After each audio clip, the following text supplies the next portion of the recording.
नमस्कार। आज हम बात करेंगे घनानंद के काव्य सौष्ठव पर, यानी कि काव्य सौंदर्य। काव्य सौंदर्य जैसा कि आपको विदित है, इसको अन्य नामों से भी पुकारा जाता है।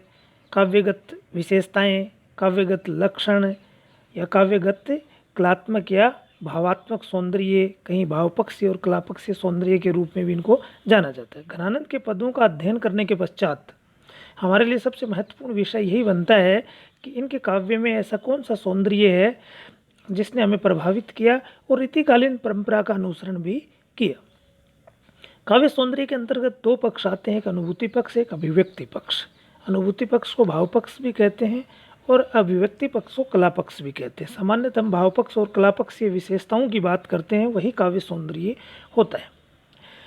जब बात हम घनानंद की करते हैं तो कहते हैं कि प्रत्येक जो कवि होता है उसमें गहन अनुभूतियों का भंडार होता है। वो जो अनुभूत करता है उन अनुभूतियों को ही अभिव्यक्त करता है, यानी कि स्वयं आत्म चेतना को अनुभूत जब करता है और उन्हीं अनुभूतियों को जब वो शब्दों के माध्यम से, भाषा के माध्यम से या वाणी के माध्यम से अभिव्यक्त करता है तो वो अभिव्यक्ति के साधन बन जाते हैं। यानी कि जो भाव पक्ष होता है वो साध्य होता है और जो कला पक्ष होता है वो साधन होता है, यानी कि साध्य प्रमुख होता है, साधन गौण होता है। तो ये जो अनुभूतियाँ विविध रूप धारण करके व्यक्त हुआ करती हैं, कभी ये विविध वस्तु वर्णनों के रूप में व्यक्त करती होती हैं, कभी भावों के रूप में प्रकट होती हैं, कभी रस रूप में अभिव्यंजित की जाती हैं और कई बार विविध प्रकार के जो सौंदर्य होते हैं उनका सजीव चित्रण के रूप में भी ये परिलक्षित होती हैं। अनुभूतियों के इन जो सभी रूपों को काव्य में अभिव्यक्त किया जाता है उसको अनुभूति पक्ष या कला पक्ष, नहीं भाव पक्ष कहते हैं। और जब यही अनुभूतियाँ वाणी के कलात्मक सौंदर्य से ओतप्रोत होकर के संगीत की मधुर तान, सरस लय और स्वाभाविक गति एवं यति के साथ अभिव्यक्त होती हैं, तब इस अभिव्यक्ति को काव्य का अभिव्यक्ति पक्ष या कला पक्ष कहते हैं। अब जब हम बात घनानंद की कर रहे हैं तो घनानंद के काव्य सौंदर्य या सौष्ठव को जब हम का निरीक्षण करते हैं, परीक्षण करते हैं, उसके बाद बहुत से बिंदु निकल करके हमारे सामने आते हैं, जिनके बिंदुओं के माध्यम से हम उनके काव्य सौंदर्य को अच्छी तरह से समझ सकते हैं, अनुभूत कर सकते हैं। सबसे पहला जो बिंदु है वो है सौंदर्य चित्रण। काव्य का एक महत्वपूर्ण अंग होता है सौंदर्य चित्रण। सौंदर्य रूप सौंदर्य भी, भाव सौंदर्य भी, रस सौंदर्य भी।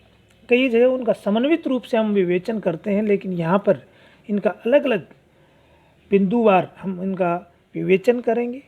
सौंदर्य चित्रण में घनानंद प्रेम और सौंदर्य के कवि हैं, निश्चित रूप से इनको कहा जाता है।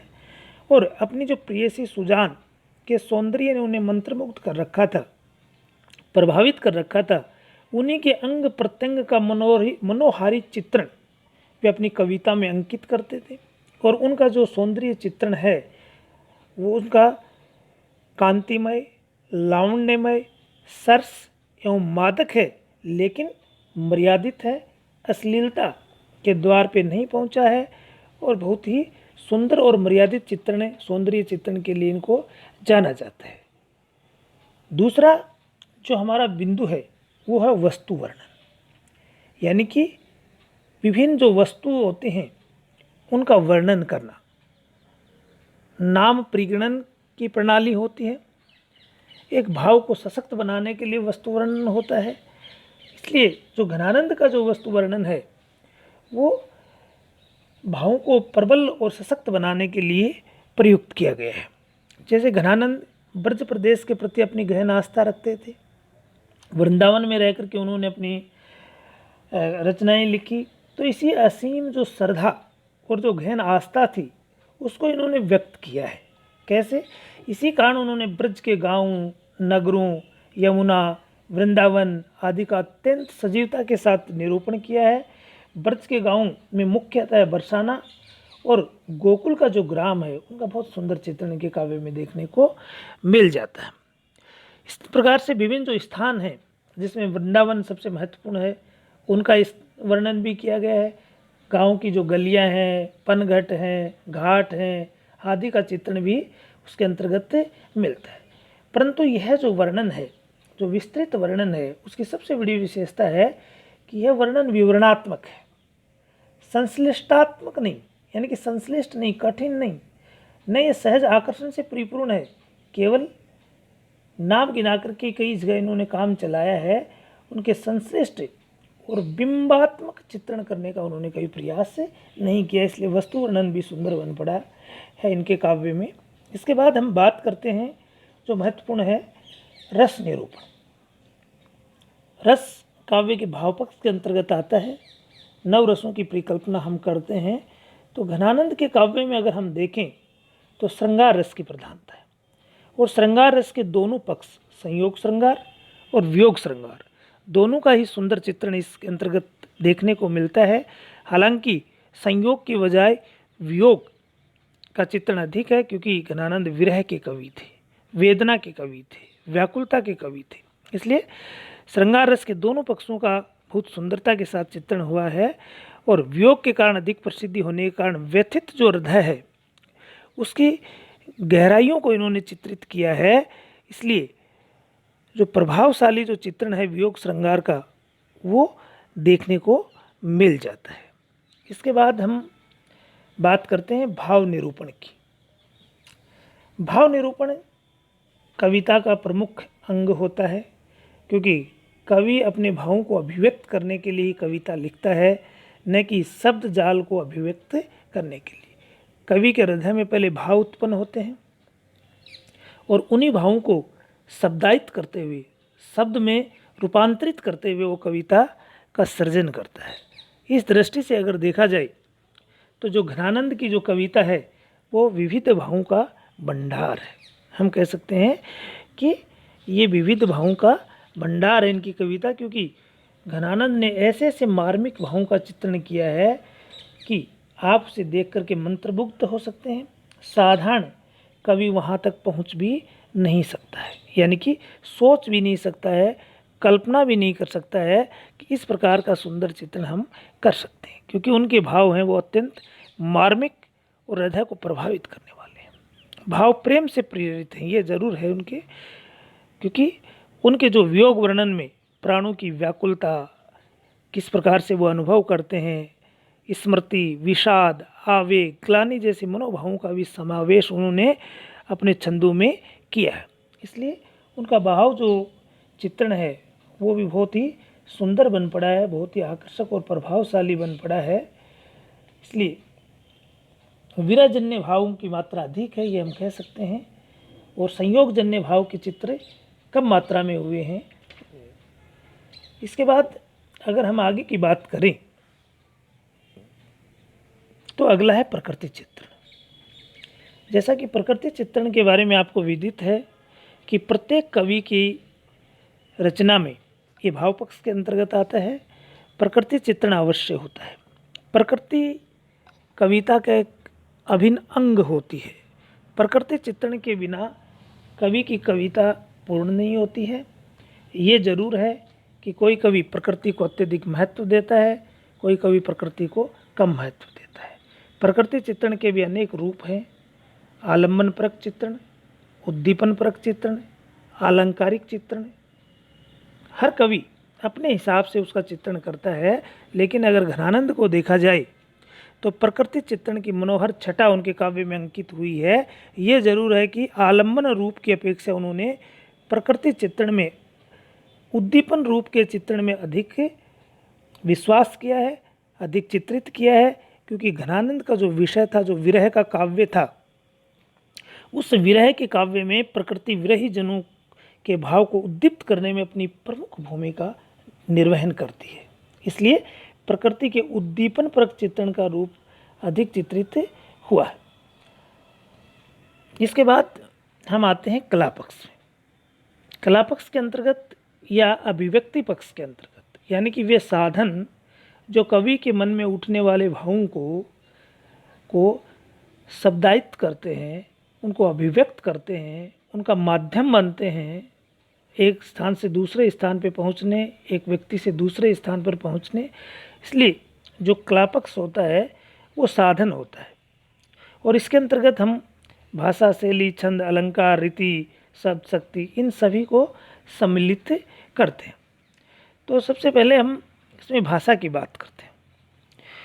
भाषा की दृष्टि से देखा जाए तो घनानंद बड़े कुशल भाषी कवि थे और उनकी भाषा सर्ष ब्रज भाषा है, क्योंकि रीतिकाल के सभी कवियों ने ब्रज भाषा में लिखा और वे ठेठ ब्रज भाषा के शब्दों का प्रयोग भी करते हैं, तद्भव शब्दों का प्रयोग भी करते हैं और भाषा के इतने मर्मज्ञ थे कि ब्रज भाषा पर उनका असाधारण अधिकार था और भाषा उनके अनुसार चलती थी, न कि वे भाषा के अनुसार चलते थे।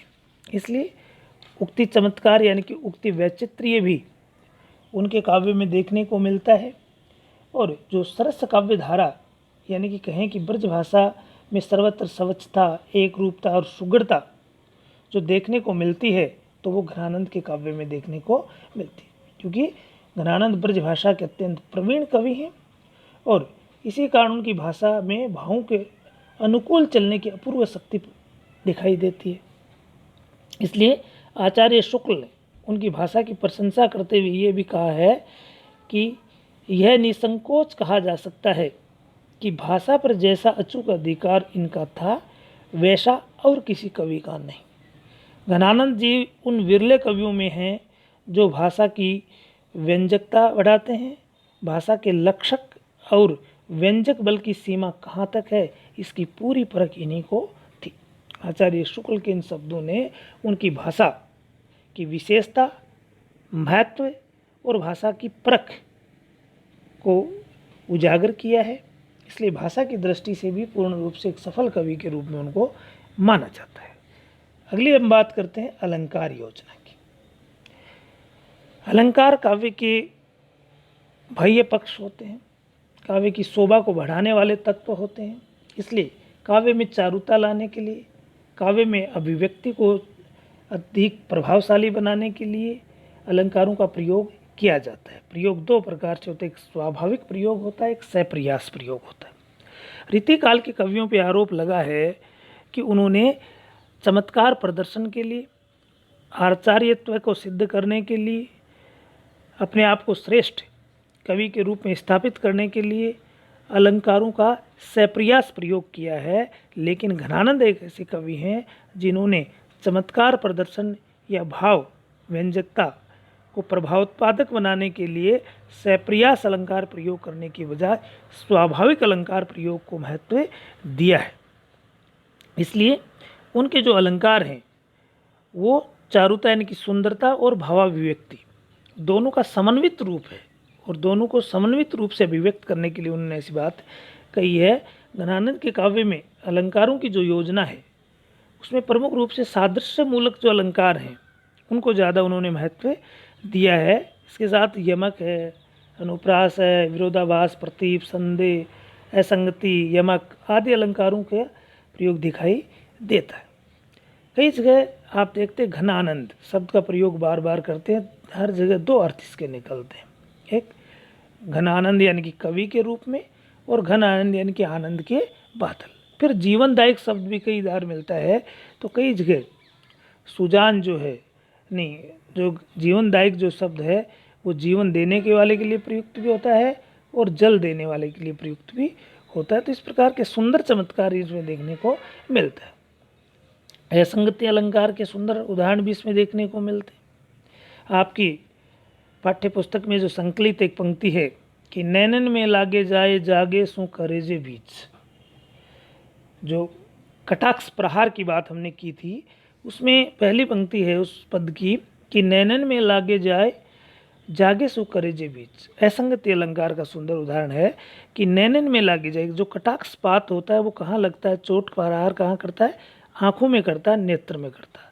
लेकिन उसकी वेदना उसकी पीड़ा कहाँ होती है, कलेजे में होती है, जबकि नेत्र में लगने पर पीड़ा नेत्र में होनी चाहिए। तो असंगति अलंकार हो गया, जहाँ कारण और कार्य अलग अलग स्थान पर क्रियान्वित होते हुए दिखाई दें वहाँ असंगति अलंकार होता है। इस प्रकार से अलंकार योजना की दृष्टि से भी सफल कवि उनको माना जाता है। छंद योजना की जब बात करें हम तो छंद काव्य में गेयता का समावेश करता है, लयात्मकता लाता है, तान बनाता है। और इस दृष्टि से देखें तो छंद योजना की दृष्टि से भी सीधा बड़ा ही प्रभावशाली चित्रण इनका हुआ है। इनके काव्य में सवैया, कवित, तांटक, त्रिभंगी, दोहा, चौपाई, इसके अलावा अन्य जो छंद हैं उनका प्रयोग भी हुआ है, लेकिन प्रमुख रूप से इन्होंने सवैया का अधिक प्रयोग किया है। मनहरण और घ्राक्षरी का प्रयोग भी मिलता है, क्योंकि ये इस प्रकार के छंद हैं जिनमें अपने भावों को अभिव्यक्त करने की काफ़ी गुंजाइश होती है। इसके अलावा दोहा छंद का प्रयोग भी घनानंद ने अपनी कविता में किया है, इसलिए वो अपने अध्यय की अनुभूतियों को अभिव्यक्त करना ही सबसे बड़ा महत्वपूर्ण मानते थे, क्योंकि ये तो सामान्यतः कि वो रीतिमुक्त कवि थे और रीतिमुक्त कवि अपनी भावाभिव्यक्ति करने को ही प्रधान मानते थे, न कि कलापक्ष के आवरण में लपेट करके, शब्द जाल के आवरण में लपेट करके चमत्कार प्रदर्शन करना उनका उद्देश्य नहीं था। तो ये प्रमुख उनकी प्रवृत्तियाँ कहें या उनका काव्य सौष्ठव के विभिन्न बिंदु कहें या उनके लक्षण कहें, इसके अलावा जो काव्य गुण हैं, शब्द शक्ति हैं, इनका भी गौण रूप से प्रयोग काव्य के अंतर्गत होता है और समय समय पर घनानंद ने किया भी है। इसलिए हम कह सकते हैं कि रीति काल की रीति मुक्त काव्य धारा का प्रतिनिधित्व घनानंद करते हैं और विरह के श्रेष्ठ कवियों में उनको जाना जाता है। ब्रजभाषा पर अचूक अधिकार वाले कवि के रूप में उनको स्वीकार किया जाता है। धन्यवाद।